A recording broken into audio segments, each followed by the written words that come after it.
Manusia itu makhluk dua dimensi.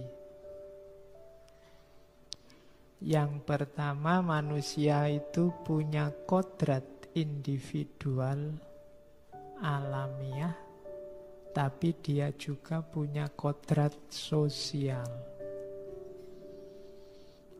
Kita juga punya potensi, tapi berkembang atau tidaknya potensi, kemana perkembangannya, tergantung dialektika dengan dunia sosial. Mungkin kamu hafalanmu kuat, punya bakat hafal Al-Quran, tapi kalau situasi lingkunganmu nggak mendukung, ya ndak bisa nyampe ke hafal Al-Quran.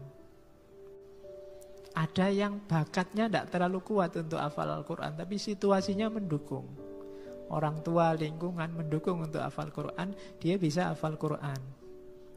Kalau sama-sama lingkungannya mendukung, sama-sama hafalan Quran, yang punya bakat ini lebih cepat hafal Qurannya. Yang tidak butuh upaya lebih panjang. Jadi logika gampangnya begitu. Jadi kamu yang merasa pinter, tapi kamu males, pada saatnya kamu akan disalib oleh yang tidak terlalu pinter tapi tekun.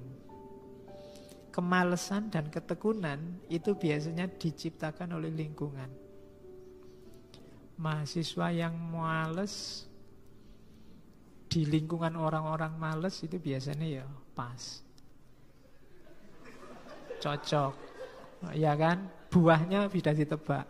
Tapi mahasiswa males di lingkungan orang-orang rajin, biasanya dia tidak enak sendiri terus jadi males.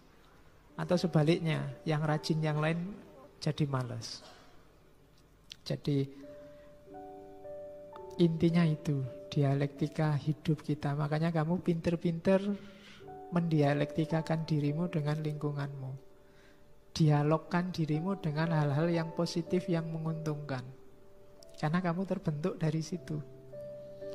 Ada banyak horizon, ada banyak ruang yang bisa kamu masuki. Cari ruang yang ketika kamu berdialektika di situ, kamu ikut berkembang. Potensimu bisa tumbuh, bukan yang malah kamu jadi mati. Karena kamu makhluk individual dengan potensimu, dengan insting-insting dasarmu, sekaligus makhluk sosial.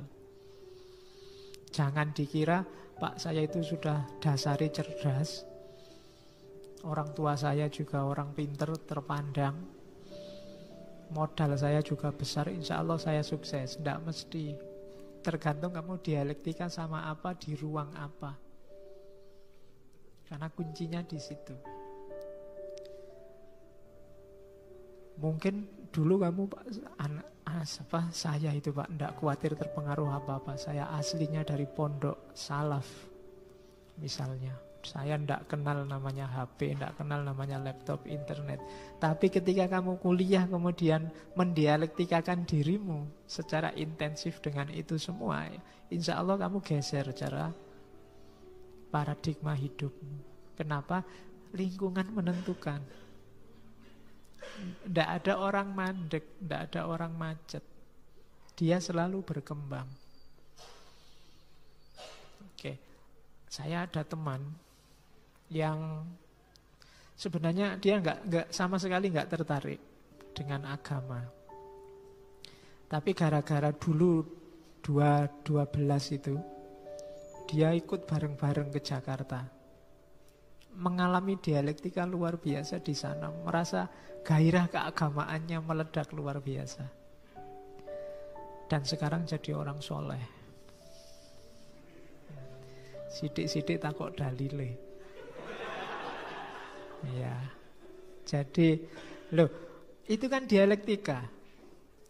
Kamu kok nggak begitu? Kamu nggak berdialektika di situ. Dunia sosialmu nggak mendukung. Kamu barengannya anak gitu-gitu, ya nggak mungkin gairah agamamu meletup. Mungkin gairah yang lain. Kenapa? Lingkunganmu begitu. Di lingkungan teman-temanmu yang biasanya begadang dan gitar, ngopi, ya kamu kemungkinan besar terbentuk seperti itu. Paling tidak ya deket-deket ke situ lah. Mungkin yang lain begadangnya sampai subuh, kamu sampai jam 2 misalnya. Mau tidur sore-sore kok sungkan. Temanku kalau tidur jam 3 ini jam setengah 8 sudah mapan turu, kan tidak enak. Akhirnya kan kamu dimalamkan dikit, itu hasil dialektika. Temenmu semua ngangkring, kamu tidak suka angkringan, itu lama-lama ya toleran. Suwe-suwe jadi ashabul angkring. Nah ya mau gimana lagi.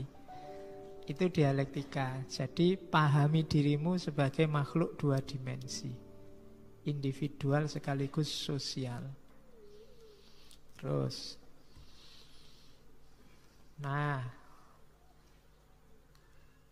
makhluk sosial tadi perilakunya ditentukan oleh 3 hal. Instingnya, insting itu modal dasar individual tadi, kecenderunganmu. Yang kedua kebiasaan, dan yang ketiga proses mental. Jadi dirimu itu, perilakumu hari ini itu hasil pertemuan 3 aspek sekaligus. Insting, kebiasaan, dan proses mental. 3-tiganya bisa berubah, tidak statis. Insting itu ya kondisi alamiahmu. Jadi seleramu apa, kegemaranmu apa, kecenderunganmu kemana, itu sifatnya biasanya instingtif, tidak rasional. Suka dan tidak suka. Dan ini bisa berubah. Dulu kecenderunganmu kemana, sekarang kecenderunganmu kemana, itu bisa berubah. Yang kedua kebiasaan. Membiasakan diri itu juga berubah. Dan pembiasaan ini bisa merubah insting juga. Dulu waktu kecil kamu dipaksa-paksa untuk sholat, akhirnya terbiasa sholat. Instingmu terbangun untuk menepati waktu sholat. Begitu kamu tidak sholat, rasanya mesti tidak enak. Kenapa? Sholat sudah jadi habitmu. Yang biasa baca, kok sudah berminggu-minggu tidak baca, rasanya tidak enak. Padahal mungkin awalnya kamu nggak terbiasa baca, ya dipaksa baca, lama-lama bisa. Nulis juga begitu. Jadi jangan biarkan instingmu alah sesuka-sukanya aja Pak, ditunggu aja mengalir kayak air, ndak. Kamu pengen jadi apa, biasakan ke situ, nanti mentalmu terbentuk sendiri. Ada proses mental yang ketiga itu. Dari proses mental itu nanti modal dasar alamiahmu bertambah, semakin berkembang. Maka kalau ingin sesuatu, biasakan dirimu di situ. Ingin jadi penulis, biasakan dirimu nulis. Nanti dia jadi habitmu. Masuk ke dalam lagi jadi insting. Masuk ke dalam lagi sebenarnya berpengaruh nanti ke struktur DNA. Dan jangan salah, kalau struktur DNA itu bisa diwariskan. Kalau kamu membiasakan yang baik-baik, karakter alamiahmu jadi baik, terus kamu dawamkan, dia bisa berpengaruh ke struktur DNA-mu.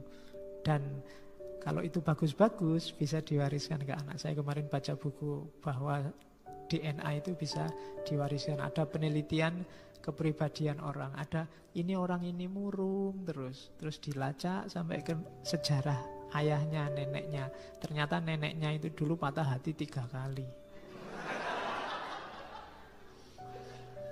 Jadi karena bolak-balik patah hati, jadi kan patah hati kan mesti nangis, masuk seneng-seneng kan enggak. Dan itu diwariskan. Ternyata watak murung ini diwariskan ke orang tuanya, diwaris lagi ke anaknya.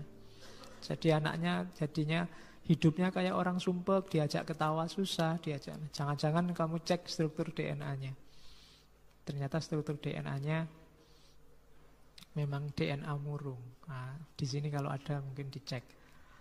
Kalau ada yang cengenges-cengenges itu jangan-jangan mewarisi gen. Santai. Kalau orang Jawa kan memang hidupnya santai, nggak dipakai serius, itu mungkin diwariskan begitu. Makanya kan padahal manusia itu unik, Tapi kan biasanya ada ciri, orang daerah ini cirinya begini, orang daerah itu cirinya begitu. Mungkin ada hubungannya dengan struktur genetiknya. Maka kalau ingin mewariskan generasi yang kuat dan baik, ya kamunya harus kuat dan baik. Jangan nunggu orang lain, jangan anaknya yang dipaksa, dianya santai-santai, enggak. Kalau tidak mewarisi gen tekun dan rajin, ya mungkin anaknya besok bisa tekun dan rajin, cuma dia agak susah payah. Dia mulai membangun. Untuk lebih mudah, bangun mulai dari diri kita. Jadilah orang yang tangguh, yang baik. Generasimu besok akan tangguh dan baik. Mudah. Kenapa? Dibantu oleh gen yang kamu wariskan. Nah, caranya begitu. Jangan, kan sering saya ceritakan, orang Indonesia itu tidak ada yang bahagia karena prinsipnya keliru.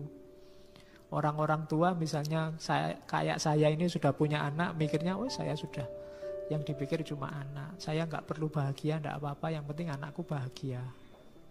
Nanti anaknya juga begitu, saya tidak bahagia, tidak apa-apa, yang penting anakku bahagia. Kalau sampai gitu terus, berapa generasi kita sumpek. Kapan kita bahagia? Semua nunggu anaknya bahagia. Padahal kalau pakai logika tadi, tidak mungkin orang tidak bahagia mewariskan watak bahagia pada anak-anaknya.